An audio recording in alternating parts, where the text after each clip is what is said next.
At the beginning of the 20th century, Europe was becoming increasingly tense as rivalries between the great powers intensified. Industrialization, colonial competition, and political disputes were pushing the continent toward a major war. The Industrial Revolution greatly increased Europe's production capacity. As factories demanded more raw materials and new markets, European powers expanded their colonial empires across the world. By the late 19th century, European powers were competing fiercely for colonies across Africa and Asia. Britain and France had built vast empires, while Germany sought a greater role in global affairs. This rivalry significantly increased tensions between the major powers. Nationalism inspired many ethnic groups to seek independence.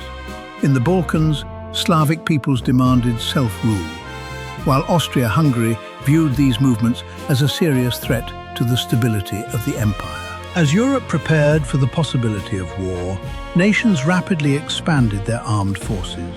New rifles, machine guns, heavy artillery, and modern battleships were introduced. Britain and Germany entered an intense naval arms race for control of the seas.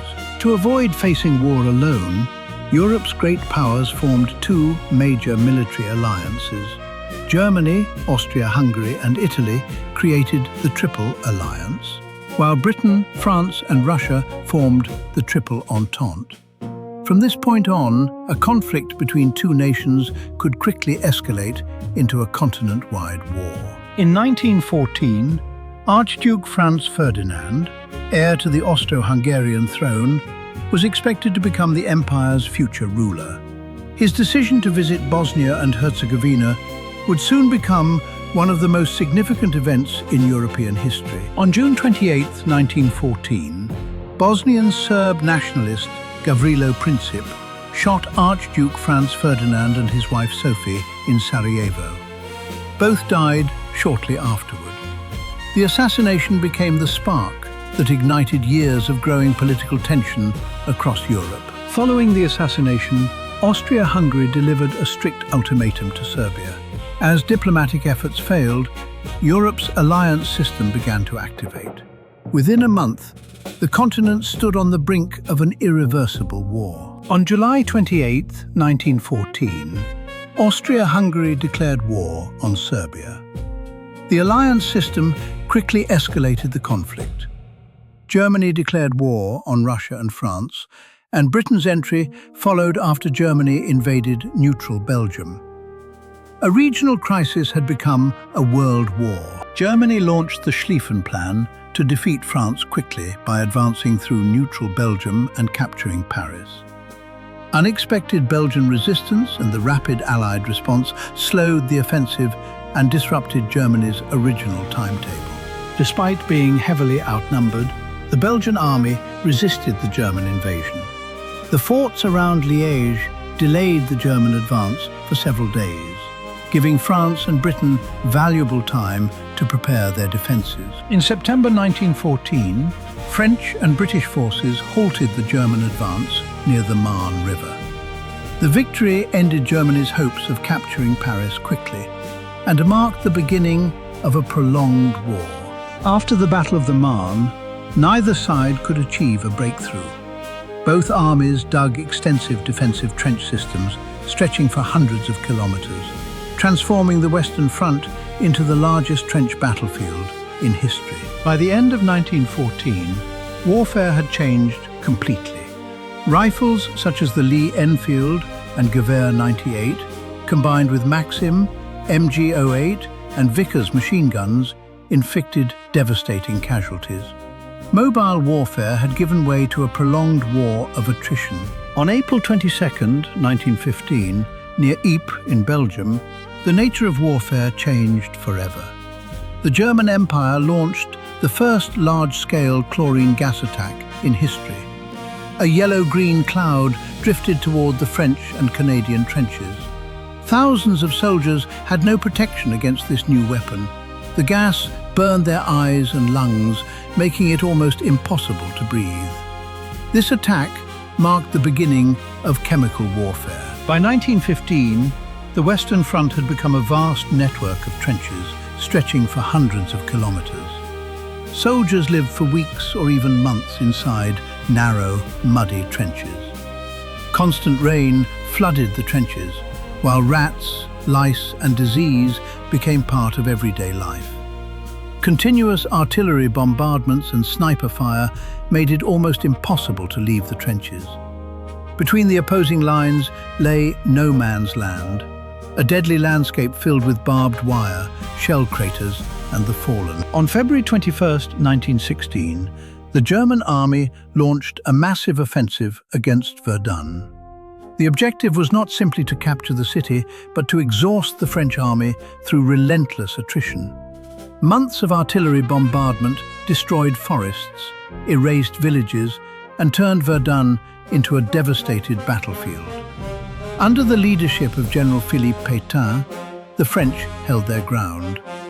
After nearly 300 days of fighting, Verdun became one of the longest and bloodiest battles of World War I. As the Battle of Verdun continued, the fighting centered around Fort Douaumont and Fort Vaux. Although German forces captured Fort Douaumont, the French refused to abandon the defense. Both sides launched repeated assaults under constant artillery fire. Every few meters of ground gained at Verdun cost hundreds of lives. The French slogan, "Ils ne passeront pas," they shall not pass, became the symbol of Verdun's resistance. On July 1st, 1916, British and French forces launched a massive offensive along the River Somme. After days of artillery bombardment, commanders believed the German defences had been destroyed. Instead, most German trenches survived. As British soldiers climbed out of their trenches, they were met by devastating machine gun fire. On the very first day, the British Army suffered approximately 57,000 casualties, making it the bloodiest day in British military history. On September 15th, 1916, during the Battle of the Somme, the British Army introduced tanks into combat for the first time in history. Known as the Mark I, these armoured vehicles were designed to cross trenches and crush barbed wire. Although many broke down before reaching their objectives, they had a tremendous psychological impact on the battlefield. Modern armoured warfare had begun. The war expanded into the skies, transforming aviation forever. Aircraft that had originally been used for reconnaissance were soon equipped with machine guns. Fighters such as the Fokker Eindecker, Albatros D3, Sopwith Camel, and Spad S-13 battled for air superiority.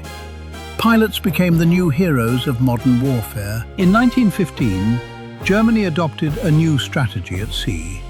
U-boats began targeting merchant ships across the Atlantic Ocean. On May 7, 1915, the German submarine U-20 torpedoed the British passenger liner RMS Lusitania. The ship sank in just 18 minutes, claiming nearly 1,200 lives. The disaster caused outrage, especially in the United States, and became one of the events that influenced the course of the war. In 1917, Germany's return to unrestricted submarine warfare and the Zimmermann telegram pushed the United States into the conflict.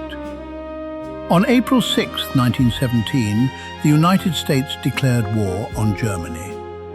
Millions of American soldiers and the nation's industrial power greatly strengthened the Allied war effort. In the spring of 1918, Germany launched its final major offensive on the Western Front.